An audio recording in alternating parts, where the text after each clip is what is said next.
babayaran na po ng ating lokal na pamahalaan ang tuition fee nyo, miscellaneous fees nyo. Lahat po, may allowance pa kayo mula sa ating lungsod. At alam niyo ba, halos 2,000 na po ang ating mga scholar ngayon na nag-aaral. At para patunayan sa inyo na seryoso po ang ating pamahalaan, ang unang taon po na nakaalala po doon.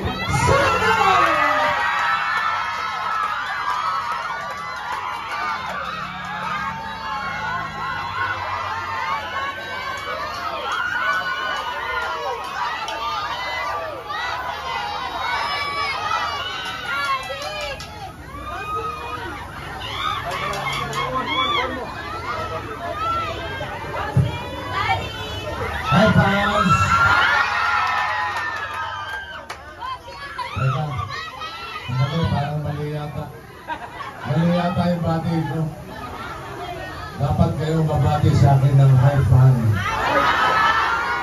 Alam niyo kung bakit? Ako po ay tagahanga ng mga Pasigenyo.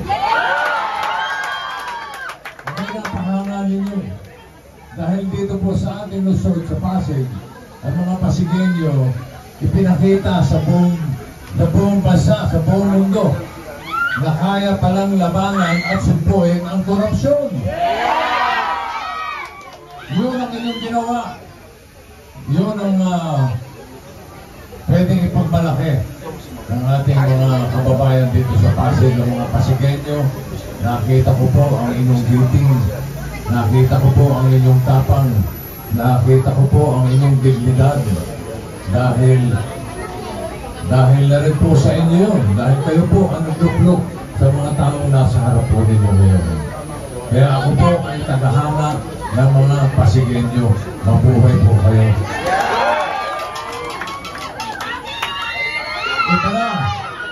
Iba na ang politika dito sa Pasig. Kaya siguraduhin po natin na sa darating na hindi itong Lunes, yung susunod na Lunes, siguraduhin natin huwag nang babalik ang luma at madilim na politika ng araw.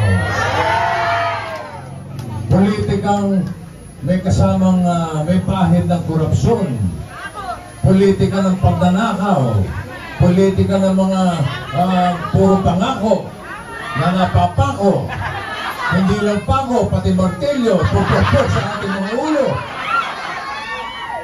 Huwag na po tayo bumalik doon. Lalo na po yung politika ng paninira, politikang panunuhol. Hindi po kayang bayaran ang ating mga boto. Hindi po, wala pong halagang maipapantay ang sino man sa ating mga boto, sa ating dignidad. Kaya sa darating na eleksyon, iboto niyo ako!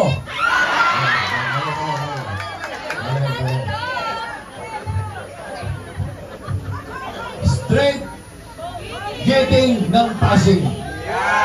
Tuloy natin ang hulitingan ng mga Pasigenyo. 1, 4, 3. Alam nyo na. Number 1, Roman Romulo.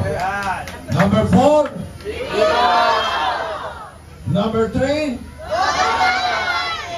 very good. Bigyan kayong 95 sa inyong mga. Hindi ko na po masyado pakakahaba ng aking talumpati at baka sa ganda ng aking talumpati ako'y maiboto yung senador. Iba po ay iboboto natin, yung nakababata ko po kapatid.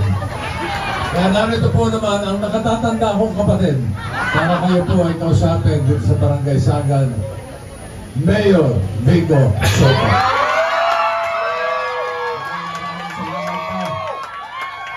Magandang hapon, Barangay Sagan, kamusta po kayo? Lumayan sa likod, bago po kayo galing narinig, bago po kayo dyan. Lumayan dito po sa gilid. Nakakayo ang natin natin sa Barangay Sagan. Nakatayo po kayo na eh. Nakatayo po kayo, tuloy na kayo. Maraming salamat dito kayo. Sige!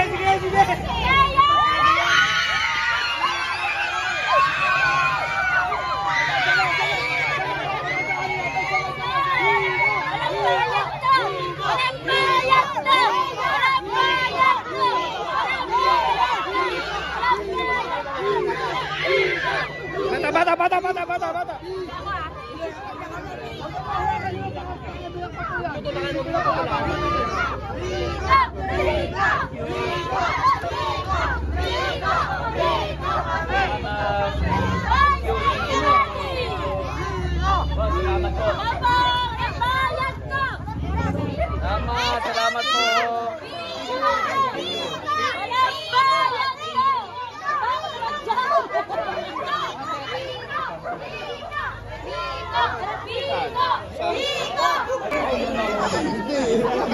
Balik po tayo sa sinasabi ko po, no? Tayo naman po yung kilala bilang tulay ng pag-asa. Alam niyo bakit tayo tinawag na tulay ng pag-asa? Sabi niyo po, bakit? Diba? Alam niyo naman po, bawat lugar, may iba-iba pong problema. Dire niyo po sa barangay pinagbuhatan, meron po silang area po doon. Isipin niyo po bago po sila makalabas ng bahay, kailangan niyo po sumakay ng bangka, araw-araw. Alam niyo po ang ginawa po natin doon, sabi ko sa kanila, bigyan niyo lang po ako ng konting araw, babalik po ako rito, lalagyan ko po kayo ng tulay. Diba? Sa barangay. Kaya po namin nagawa po namin po dahil sa tulong po siyempre na aking mentor si Kong Juan. Maraming salamat po. Dahil po sa kanya na ikwento, nagawin po ng historical pag-aaral yung malnutrition na 1,000 days po pag-aaral. At ang benefit po hanggang 5 years old po. Siyempre pangalawa po dyan, siyempre yung walang yung pinuspagis. Parami ng parami, pero baba ng baba ang edad. Siyempre ang pangatlo, sino may Facebook sa inyo? Lahat meron. O add nyo kami lahat na follow nyo rin pati tinitig ng Pasig ha. Nakapalaw na pala. Makikita nyo rin. Lipe, sino nag-isip niyan? Yung wapa niyan. Sino nag-isip? Mayor Pico. Palakpakan natin si Mayor Pico. Ang galing talaga. Noon wala yan eh. Pero inisip ni Mayor Pico, bigyan naman natin para kahit paano pang tricycle. O kung malapit kayo sa school, kahit paano pang merenda. Tama hindi? Kaya palakpakan tayo. Mahalaga po pag nakapagtapos, malaking tulong sa pamilya, no? Pwede sabihin sa'yo ng anak mo, nanay, ito 5,000 pang bayad mo ng kuryente tubig. Pwede hindi? Pwede. Nanay, ito 1,000, pakulayan mo yung buhok mo para magmukha kang bata. Pwede hindi? Pwede. Ako yung anak ko madalas ginagawa. Papa, 5,000, huwag kang maingay kay mama. Huh? Oh. Nakakatuwa. Hindi, it's not about the amount, no? Pero kahit maliit na halaga, no? Nakakatuwa. Ito kanina isang hinahangaan ko ito. Humahanga ako sa kanya.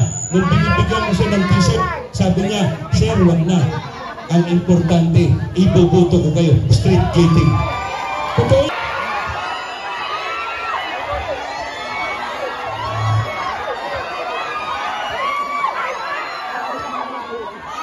Napakapalad din nyo. Nakasama natin ngayon. Si Bossing Vic Soto, kaya relax lang tayo, relax lang. Okay. Relax lang tayo. Pagpatuloy ko na para marinig nyo siya magsalita. Okay. Okay. Babalik pa ako ng kwento ko.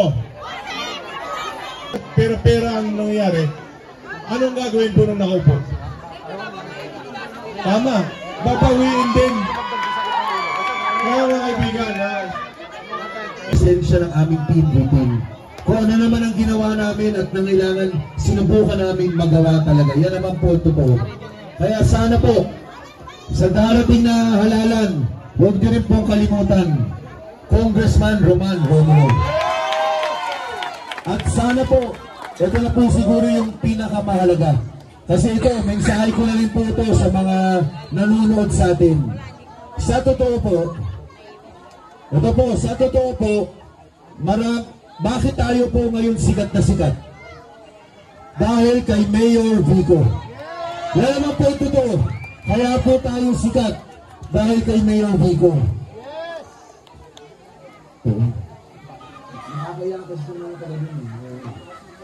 Yung senior, lagyan mo ng anong payong. Yung mga senior ang lagyan nyo.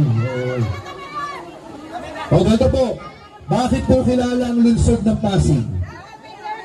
Dahil sa magagandang ginawa ni Vico Soto. Tinatawag ko po kayong lahat.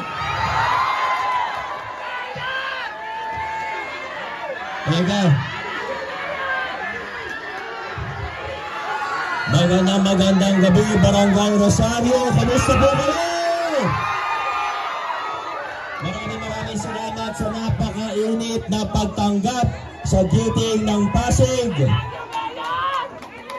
Pero dahil umuulan na po, iiksian ko na lang po na gusto ang aking mensahe sa inyo. Okay lang po.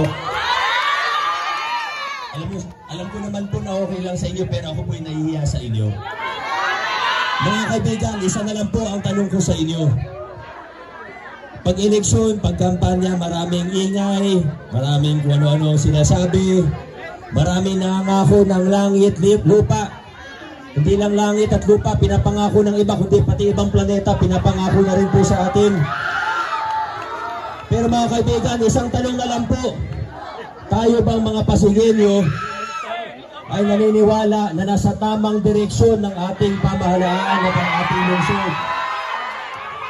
Kung naniniwala po tayo na tama ang direksyon natin, mga kaibigan, huwag na tayong lumiko, huwag na tayong mag-U-turn pabalik ng mga lumang kalakaran na tinapos na po natin, pinakasalan natin ang takutan, tinapos na natin ang palakasan, inayawan na natin ang korupsyon, nandito na tayo, pinataguyod natin ang mga prinsipyo ng mabuting pag-gobyerno. Mga kaibigan, sa lungsod ng Pasig, hindi tayo niliko, dire-diretso, vote state, dito ng Pasig, mabuhay ang ating lungsod. Maraming salamat po.